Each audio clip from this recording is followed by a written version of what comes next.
আমার প্রথম জীবনটাই আমার খুব সুন্দর ছিল।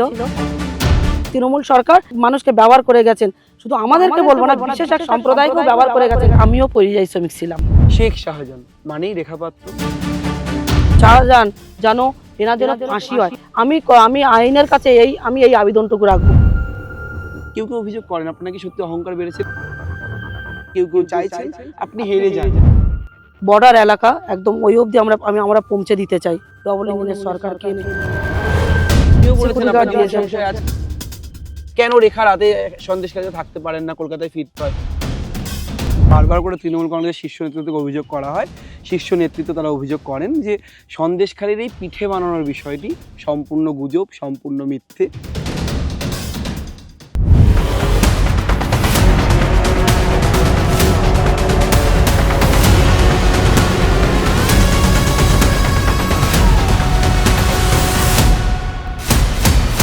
সন্দেশখালী থেকে শুরু করে 2024-এর লোকসভা নির্বাচন, হঠাৎ করে তিনি গজিয়ে উঠেছেন কি ওঠেননি। তৃণমূলের একাধিক অভিযোগের মধ্যে রেখাপাত্র বরাবর ভাইরাল। তিনি কিছু বলেন, তিনি কিছু করেন। আবার হিঙ্গলগঞ্জ বিধানসভা এবার বিজেপি প্রার্থী তিনি। আর আমার আজকের এই সাক্ষাৎকার পর্বের অতিথি সন্দেশখালীর রেখাপাত্র বলা ভুল, হিঙ্গলগঞ্জের রেখা। পশ্চিমবঙ্গের মাটিতে আমাদের এখানে শিল্প করুক, মানুষ বাইরে কেন যাবে? রেখা কেমন আছেন, কিভাবে প্রচার চলছে এবং হিঙ্গলগঞ্জের লড়াই সন্দেশখালী থেকে এসে কতটা কঠিন বলে মনে হচ্ছে? হিঙ্গলগঞ্জের লড়াই আমার আগাগোড়াই, আমরা মানুষ, আমরা অন্যায় সহ্য করি না, অন্যায়ের বিরুদ্ধে আমাদের লড়াই। সেই হিঙ্গলগঞ্জ হোক আর সন্দেশখালী, আমাদের লড়াই থাকবেন। এবং হিঙ্গলগঞ্জবাসীর জন্য আমি আমার জীবন দিয়ে লড়াই করব। যেহেতু এইরকম সুযোগ মানুষ পান না, দল আমাকে সুযোগ দিয়েছেন, আমি দলের হয়ে আমি মরণাপন্ন লড়াই করব। আর সন্দেশখালী ছাড়ার প্রশ্নই আসছে না। সন্দেশখালী আমার জীবনের একটা অধ্যায়, সেখানে আমার জন্মস্থান এবং আমার বাসস্থান, সেখানে আমার পরিবার এবং পরিজনেরা আছেন, সেটা তো আমার ছাড়ারই প্রশ্ন আসে না। আমার লড়াই সন্দেশখালী হিঙ্গলগঞ্জ দুটোই।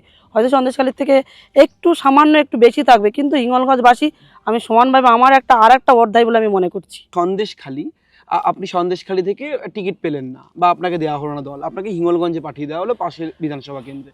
এটা কেন, এই পরিবর্তন কেন বলে আপনার মনে হয়? তার কারণ কোথাও গিয়ে তৃণমূল থেকে অভিযোগ করা হচ্ছে যে আপনি নাকি সন্দেশখালীতে হেরে যাবেন, সেই জন্য একটা জেতার মতো সিটে করে আপনাকে হিঙ্গলগঞ্জে দিয়ে দেওয়া হলো। এটা কেন, কারণটা কি?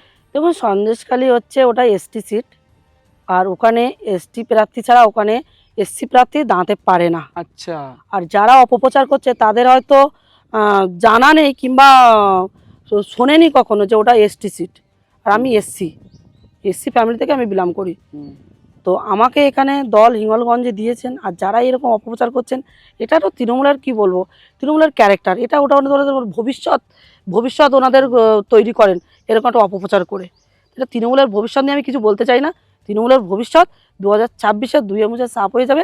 আর সেটা ওনারা বুঝতে পেরে আরও অপপ্রচারটা নিজেরা ভুল প্রচার করে ফেলছেন। হিঙ্গলগঞ্জ থেকে যদি নির্বাচিত হন, যদি বিধায়ক হন, কারণ আমরা যদিই বলবো নির্বাচন এখনো হয়নি, আপনি আত্মবিশ্বাসী থাকতেই পারেন, তাহলে প্রথম আপনার কি কি কাজ হবে, মানুষের কি দাবি আপনি তুলে ধরবেন বিধানসভায়? দেখুন, প্রথম লড়াই আমার সন্দেশখালীর থেকে নারী সুরক্ষা। এই হিঙ্গলগঞ্জের মাটিতেও দাঁড়িয়েও আমি সেই নারী সুরক্ষার লড়াইটা আমার আমি প্রথম অধ্যায়ে রাখবো।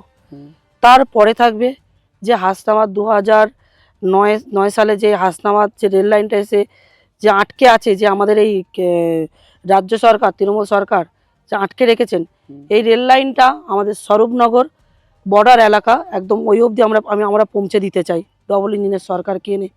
আমরা ওই অবধি পৌঁছে দিতে চাই, কারণ পৌঁছে দেওয়ার পরে মানুষের এখানে অনেক কর্মসংস্থান হবে, মানুষ অনেক ব্যবসা বাণিজ্যে মানুষ বিভিন্ন জায়গায় যেতে আসতে পারবেন। এবং যারা আমাদের গ্রাম অঞ্চল থেকে শহরে ডাক্তার দেখাতে যান, অনেক শারীরিক সমস্যা থাকে মানুষের, সেক্ষেত্রেও কিন্তু এতটা অসুবিধার ভিতরে পড়ে যান যে হিঙ্গলগঞ্জে একটা রাস্তাও ঠিক নেই। আপনারাও এসেছেন, দেখেছেন যেখানে রাস্তাঘাটের কি দুর্দশা। তাই আমি চাই ফার্স্ট রেল লাইনটা এখানে প্রতিষ্ঠা হোক, মানুষের সুবিধা আসতে। তারপরে হবে ব্রিজ, আমার যে দুলদুলি আর লেবুখালীর আরপার ব্রিজটা হবে। আর তারপরে থাকবে স্বাস্থ্য, শিক্ষা আর আমাদের যে রাস্তা মেরামতের যে বিষয়গুলো, এটা থাকবে। এবং নদী বাঁধ সংস্কার, এটা আমাদের মাস্ট থাকছেই। আমাদের এই নদী বাঁধটার কাজ সংস্কার হোক, কেননা মানুষের সুবিধার জন্য, কেননা মানুষ বাঁচুক, মানুষ জীবনে বেঁচে লড়াই করুক, আমরা এটা চাই।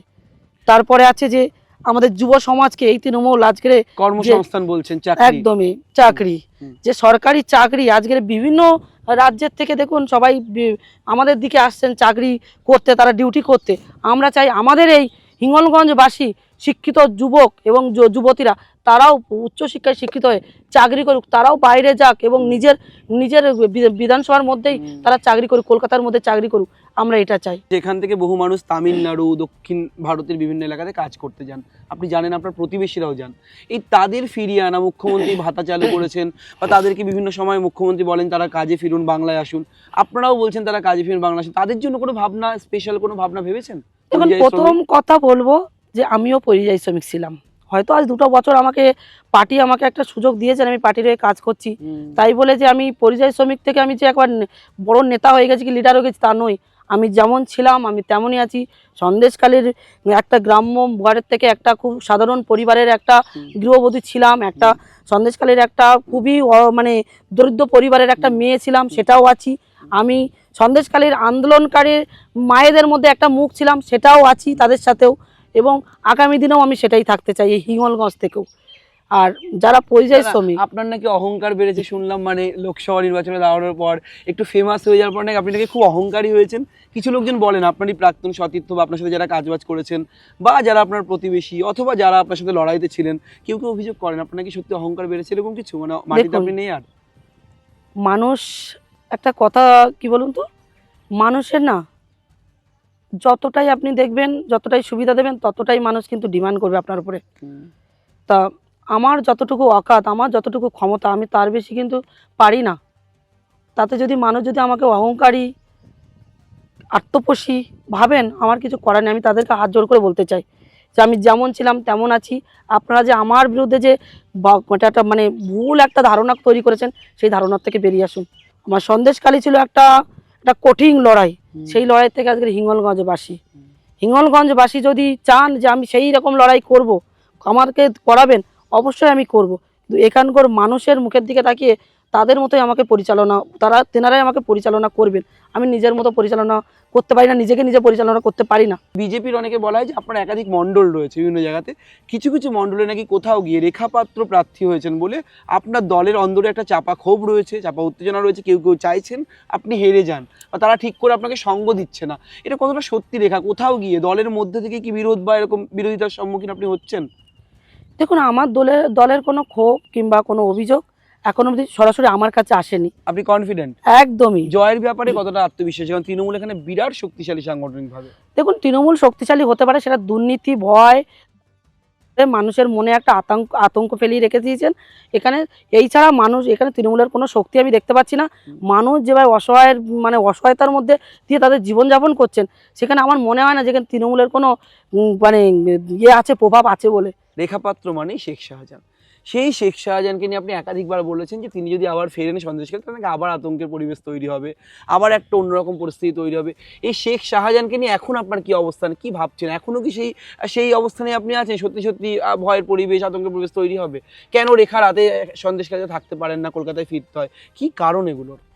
দেখুন, শুধু যে আমি নিরাপত্তাহীনতায় ভুগছি তা নয়, সন্দেশখালীর প্রত্যেকটা মায়েরা, প্রত্যেকটা পরিবার নিরাপত্তাহীনতায় ভুগছেন।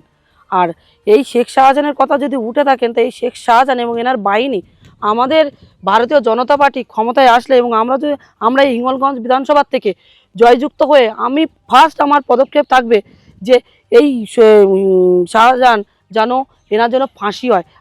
আমি আইনের কাছে আমি এই আবেদনটুকু রাখবো। কেননা ওনার মতো দুর্নীতিবাজ, ওনার মতন একজন ক্রিমিনাল যদি আবার ছাড়া পায়, কিন্তু মানুষকে কিন্তু ছেড়ে দেবেন না। ওনারা কিন্তু বারবার, আজকে দেখুন একটা সেন্ট্রাল জেলে একটা কয়েদি, একটা ক্রিমিনালকে রাখার পরে তার বডি ল্যাঙ্গুয়েজ দেখে মানুষ কি ভাবছে যে একটা কি বলবো, যে একটা দুর্নীতিগ্রস্ত একটা মানুষ, তার শাস্তি হয়েছে, সে অপরাধ করেছিলেন, তারপরও তার যে বডি ল্যাঙ্গুয়েজ, সেটা দেখে মনে হয় যে উনি একটা শুধু অপরাধী বলে একটা মাফিয়া। আপনি জিতলে আইনের কাছে আবেদন করবেন যে শেখ শাহজাহানের ফাঁসি হোক, একদম বলছেন? একদম, কেননা আমার একটা মানে আমার একটা দায়িত্ব আছে যে সন্দেশখালীর মানুষ আজকের আমাকে যেভাবে আমার সাথ দিয়েছেন এই আন্দোলনে, আমরা একসাথে লড়াই করেছিলাম, আবার সেম হিঙ্গলগঞ্জের মানুষ আমার সাথ দিচ্ছেন, আমার সঙ্গ দিচ্ছেন। কিন্তু সেই মাটিতে যদি এই শেখ শাহজাহান যদি আবার যদি ফিরে আসেন, এসে যদি সেই মানুষের উপর আবার যদি অত্যাচার করেন, সেটা তো আমি মানব না। আমি অপরাধীকে কখনো ক্ষমা করতে পারি না। ভগবান ছাড় দেয়, ছেড়ে দেয় না। তা আমরাও মানুষ, আমরা বারবার সম্মান হারাতে পারবো না। পুরো ব্যাপারটা ব্যালেন্স কি করে করছেন রেখা? কোথাও কি মনে হয় যে সত্যি সত্যি যদি সন্দেশখালী আন্দোলনে আমি প্রচারের মুখে না আসতাম তাহলে হয়তো আমার ওই সংসারটাই ভালো ছিল, নাকি এটাকে এনজয় করেন বেশি করে, নাকি এটা ভালো না, বলেন? আমার প্রথম জীবনটাই আমার খুব সুন্দর ছিল। তার ভিতরে এই কিছু দুর্নীতিবাজ, কিছু দুষ্কৃতির জন্য আমাদের জীবনটা নরক হয়ে গেছিল। সেই কারণেই আমাদের এই লড়াইটা ছিল। আর সিকিউরিটি গার্ডের যদি কথা বলেন, নিরাপত্তা রক্ষীর কথা বলেন, এটা এটা পার্টির একটা তো ওনারা ভালো করে আমার খোঁজ খবর নিয়ে, আমার নিশ্চয়ই আমার কোনো জীবন সংশয় আছেন, ওই জন্য আজকের কেন্দ্র থেকে আমাকে আপনিও বলেছেন security আপনার guard জীবন দিয়েছেন। সংশয় আছে, এটা আপনি আমার এখনো সন্দেশখালী দেখুন, রাতে থাকেন আমি না। তো ওটা জানি, আমি আপনাদের সামনে আমি এটা তো আমি সোশ্যাল মিডিয়ায় আমি বলছি, কিন্তু এটা এটা কেন্দ্র থেকে, এটা মানে কেন্দ্র যে থেকে ওনারা নিশ্চয়ই এটাকে তদন্ত সাপেক্ষে ওনারা নিশ্চয়ই কিছু প্রুফ পেয়েছেন, না পেলে আমাকে কেন ওনারা নিরাপত্তা রক্ষী দেবেন? এই জীবন সংশয়টা কেন? মানে আপনারা কি সেই শেখ শাহজাহানের বাহিনীর দিকে অভিযোগ করছেন যে তাদের জন্যই এখনো আপনি নাকি সন্দেশখালীতে রাতে থাকতে পারেন না?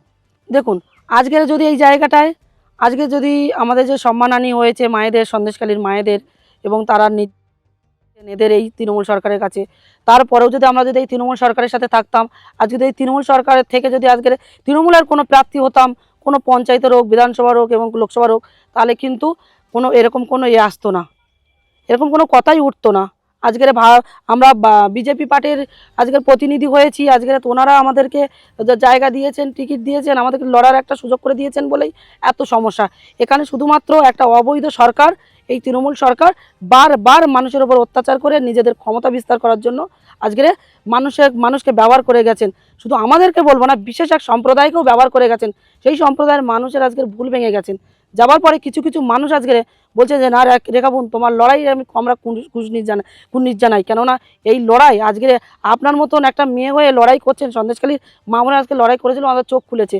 আমরা চাই আপনাদের সঙ্গ দিতে, আপনাদের সাথে আমরা এই লড়াইয়ে আমরা সহমত। কেননা এই লড়াই করছেন, ভয় লাগে না? সিকিউরিটি আপনার আছে, তবুও কোথাও গিয়ে বাড়ি রয়েছে, স্বামী রয়েছে, বাচ্চা রয়েছে, পরিবার রয়েছে, ভয় পান কখনো কি? এখনো কি মাঝে মাঝে ভয় হয় যে যদি কোনো বিপদ ঘটে যায় বা কিছু? দেখুন, নিজের জন্য ভয় লাগে না, নিজের জন্য ভয় লাগে না। আমাদের সাথে ঘটনার পরে যদি আমরা যদি লড়াই করতে গেলে যদি আমার জীবনটাও হারিয়ে ফেলি, আমাদের কোনো আক্ষেপ নেই। কিন্তু আমাদের যারা সন্তানেরা, শুধু আমার নয়, এই সন্দেশখালী, হিঙ্গলগঞ্জ, আমার টোটাল বসিরহাট সাংগঠনিক যারা 7টা বিধানসভার, আমার আমার নিজের ধর্মের কথা বলবো না, আমি অপর ধর্মেরও কথা বলবো, তাদের ঘরেও আমাদের ছোট ছোট সন্তান শিশুরা বেড়ে উঠছে, তাদেরও সম্মানের এখানে কোনো মূল্য নেই। বারবার করে তৃণমূল কংগ্রেসের শীর্ষ নেতৃত্বকে অভিযোগ করা হয়, শীর্ষ নেতৃত্ব তারা অভিযোগ করেন যে সন্দেশখালীর এই পিঠে বানানোর বিষয়টি সম্পূর্ণ গুজব, সম্পূর্ণ মিথ্যে, এবং আপনারা নাটক করেছেন, আপনারা নাটকীয় ভঙ্গিমায় ড্রামা করেছেন, লোকজনকে দেখিয়ে যে শুধুমাত্র ভোটে বেনিফিট পাওয়ার জন্য। সন্দেশখালীর পুরো এপিসোডটা সম্পূর্ণ নাটক বলে তৃণমূল। সত্যিই তাই? মানে সত্যি কি নাটক করা হয়েছিল? দেখুন, আমরা ব্যবহৃত হয়েছিলেন? আমরা ব্যবহৃত তো হয়েইছি এই তৃণমূল সরকারের মিথ্যে প্রবঞ্চনায়। আজকের আমাদের মিথ্যে বলে আমরা অসহায়, আমরা লোকের বাড়ি পরিচালিকার কাজ করে খাই, আমরা মাঠে ঘাটে চাষবাস করে খাই। আমাদেরকে যেমনভাবে পেরেছে এই তৃণমূল সরকার মিথ্যে বলে আমাদের ওপর অত্যাচার করেছেন। আজকের আমাদের ফ্যামিলিকে পর্যন্ত আমরা বলতে পারিনি, আমার স্বামী বলুন, শ্বশুর শাশুড়ি, আমরা তাদের কাছে আমাদের এই কষ্টের কথা, এই যন্ত্রণার কথা আমরা প্রকাশিত করতে পারিনি। আমাদের সম্মান আছে, কোনো গ্রামের কোনো পরিবার চাইবে না যে একটা অসম্মান বা একটা কোনো একটা এরকম একটা মহিলাকে আমার বাড়িতে রেখে আমার পরিবারের সম্মান না নিয়োগ। এই জন্য আমরা পরিবারকে বলতে পারিনি। লড়াইয়ে তৃণমূলকে আমরা পরাজিত করে আমরা এই তৃণমূল সরকারকে বিসর্জন দেব 2026-এ। টিকিট দিয়ে আমাকে যে একবার লড়ার সুযোগ করে দিয়েছিলেন, এখান থেকে কিন্তু আমরা জিতে গেছিলাম, সন্দেশখালী থেকেও একদমই জিতে গেছিলাম। আমাদের তো পরিকল্পনা করেই তৃণমূল সরকার হারিয়েছেন। আর হাজী নুর ইসলাম যে তৃণমূলের যে প্রার্থী ছিলেন, উনি মৃত্যুসজ্জায় উনি বলে গেছেন যে আমি হেরে গেছি, রেখা পাত্র জিতে আছে। তো এখানে একজন মৃত্যুসজ্জায় থাকা মানুষ কখনো মিথ্যে বলে যান না। আমি গর্বিত যে আমার বাবা মা আমাকে পারিবারিক শিক্ষাটুকু দিয়েছেন, মানুষকে সম্মান করতে শিখিয়েছেন। আর যারা অসম্মান করেন তাদেরকে প্রথমে একবার সুযোগ দিতেও শিখিয়েছেন। পরিবর্তে সময় যদি তারা সেই সুযোগ যদি অপপ্রচার করেন, অপব্যবহার করেন, তার বিরুদ্ধে লড়াই করার একটা, মানে সন্দেশখালী পিঠে বা এই যে এই নাটক বলা হয়, এটা পুরোটাই কোনোভাবেই গুজব নয়, আপনি সত্যি বলছেন? একদমই শুধু ওই তৃণমূল করেন যে মহিলারা, তাদেরকে 2-4 জনকে আবার টাকা পয়সা দিয়ে, কারোর ফ্ল্যাট বানিয়ে দিয়ে, কারোর বাড়িতে টাইলস বসিয়ে দিয়ে, কাউকে বাজারের মধ্যে একটা পাকার দোকান করে দিয়ে টেনে গিয়ে তাদেরকে মুখ দিয়ে বলালেই হয় না। এই মানুষের যে এই সন্দেশখালীবাসীর যে এই হৃদয়ের মধ্যে যে আঘাতটা আছে না, সেই আঘাতটা বোঝার দরকার আছে। আমাদের নেতা একমাত্র প্রধানমন্ত্রী নরেন্দ্র মোদীজি, এবং তারপরে আমাদের এই যে রাজ্যে বিরোধী দলনেতা শুভেন্দু অধিকারী মহাশয়, আরও আমাদের রাজ্য সভাপতি আছেন শ্রমিক বরচাঁদ মহাশয়, আর তাছাড়া আমাদের জেলা আছেন আমাদের সুকল্যাণ দা। আমাদের এই নেতা ছাড়া আমরা আদার্স আর কাউকে নেতা বলে মানিই না। এনারাই আমাদের ভালো বোঝেন, আজকের বোঝেন বলে আমাদের পাশে এসেছেন। আজকের মিথ্যে কেস মানুষকে যে অ্যারেঞ্জমেন্ট করার জন্য, তার স্বামী বাইরে কাজ করতে, স্বামীর নামে 10টা 12টা কেস, তার স্ত্রী একজন মহিলা, সে ঘরের থেকে বেরোয় না রাত্রে এই তৃণমূলের অত্যাচারে, তাদের নামে আগুন লাগানোর, তৃণমূলের যে পোলট্রি ফার্ম এবং ঘর বাড়ি জ্বালানোর অভিযোগে যে আগুন লাগানোর কেসগুলো চাপানো হয়েছে। আমার নামেও আছেন অনেকগুলো, আমাদের নামে যে চাপিয়েছেন এই মিথ্যে কেসগুলো শুধুমাত্র এই তৃণমূল সরকার আমাদেরকে পায়ের তলায় দাবি দেওয়ার জন্য। কি বললো এই রাজ্যের মুখ্যমন্ত্রী, যিনি এই পশ্চিমবঙ্গটা পরিচালনা করছেন, বলছেন আমরা নাকি কলকাতার নাকি গুদাম পচা, আমরা নাকি গুদাম থেকে নিয়ে আসা হয়েছে, বিজেপি নাকি আমাদের নাকি ভাড়া করে নিয়ে এসছেন, আমরা মুখ ডেকে বলেছিলাম বলে। মুখ খুলে আমি প্রতিবাদ করেছিলাম, ফার্স্ট প্রতিবাদ আমি করেছিলাম রেখাপাত্র, ওই সন্দেশখালী আমার ভাঙা ঘরের পাশে দাঁড়িয়ে। আমি এইটুকু গর্ব করে বলতে পারি, মানুষের যখন লড়াই করতে পেরেছি, আগামী দিনেও লড়াই করব। কে থাকলো কে না থাকলো আমার দেখার দরকার নেই, আমি মানুষের জন্য লড়াই করছি, করব। আর তার সাথে পুরো ভারতবর্ষের মানুষ আমার সাথে আছে, তাদের হাত আমার পেছনে ব্যাক সাপোর্ট হয়ে আছে। সিপিআই প্রার্থী, হয়তো বামেদের একজন প্রার্থী রয়েছেন, আপনার মূল প্রতিপক্ষকে তৃণমূল নাকি বামেরা নাকি কেউই না? দেখুন, প্রথমত আমার এই তৃণমূল, তারপরে বাম, কেননা বামও কিছু ভালো কিছু করে যাননি। হয়তো তখনই আমরা ছোট ছিলাম, কি জন্ম হয়নি, আমরা আমাদের পরিবারের কাছ থেকে, বাবা মা ঠাম্মা ঠাকুরদাদের কাছ থেকে শুনেছি এই বামও খুব সুবিধা ছিল না, মানুষের কম অত্যাচার করেননি। তারপরে আমাদের যখন আমরা জন্মগ্রহণ করার পরে আমরা যখন চোখ ফুললো, আমরা যখন বুঝতে শিখলাম, তখন থেকে এই 2011 থেকে আমরা এই তৃণমূল সরকারের অত্যাচার আমরা দেখে আসছি। আমাদের লড়াই এদের বিরুদ্ধে, আমরা লড়াই করছি। এবং এখানে দেবেশ মণ্ডল টিকিট পাক আর নাই বা পাক, কিংবা এখানকার যিনি এখন নতুন যিনি প্রার্থী হয়েছেন তৃণমূলের, ওনার বিরুদ্ধেও আমার কিছু বলার নেই, কেননা তৃণমূল বারবার মানুষকে ব্যবহৃত করেন, সেটা দেবেশ দাও বুঝবেন। আমরা অসম্মান তো করতে পারি না। আমাদের দেবেশ দা, উনি একজন হিন্দু, একজন সম্মানীয় ব্যক্তি, উনি অত্যাচার হয়তো মানুষের উপরে তৃণমূল সরকারের এতে পরে চাপে পড়ে করেছেন, কিন্তু উনি যদি চান উনি পরিবর্তন করতে পারেন, নিজেকে একবার সুযোগ দিতেই পারেন, আমাদের কিচ্ছু বলার নেই। কিন্তু ওনারও বোঝা উচিত এই তৃণমূল সরকার শুধুমাত্র ব্যবহার করে মানুষকে, সেটা দেবেশ দাকেও করেছেন, আগামী দিনে হয়তো এখন যে নতুন যাকে প্রার্থী করা হয়েছে ওনাকেও করতে পারেন। শুধুমাত্র তৃণমূল সরকারের ভোট চাই, আর শুধুমাত্র টাকা দিয়ে মানুষকে মানে উত্তপ্ত করে এই ভোটটাকে কীভাবে টেনে নেবে, নিয়ে নিজের এই তৃণমূল সরকার নিজে কীভাবে ক্ষমতায় থাকবে, ক্ষমতা বিস্তার করতে পারবে, দুর্নীতি কীভাবে করতে পারে, কুর্নীতি কীভাবে করতে পারে, সেই পরিকল্পনা এদের মানুষের কোনো পরিষেবার পরিকল্পনা নেই। মানুষ কীভাবে ভালো থাকবেন, কীভাবে সুস্থ থাকবেন, সেই পরিকল্পনা এদের মধ্যে নেই। তাহলে হিঙ্গলগঞ্জের এত দুরবস্থা হতো না। রেখা বরাবর ব্যস্ত, তাকে তার দলের শীর্ষ নেতারাও মাঝে মাঝে বলে একটু কম কথা বলো, তার কারণ তিনি গ্রামের মানুষ তো সত্যি কথা বলে দেন মাঝে মাঝে। কিন্তু কোথাও গিয়ে তার এই সত্যি বলা, মিথ্যে বলা, তৃণমূল, বিতর্ক, নাটক, সন্দেশখালী, হিঙ্গলগঞ্জ সব মিলেমিশে রেখা কিন্তু থেকে যান কয়েক বছর আগে থেকে ঠিক যেমন ছিলেন তেমনই। এখন দেখার 4 মে ভোট বাক্স খোলার পর রেখা পাত্র এবার সাংসদ না হতে পারলেও বিধায়ক হন কিনা। ক্যামেরায় ব্রতিন কুণ্ডুর সঙ্গে রমেন দাস, সংবাদ প্রতিদিন.in।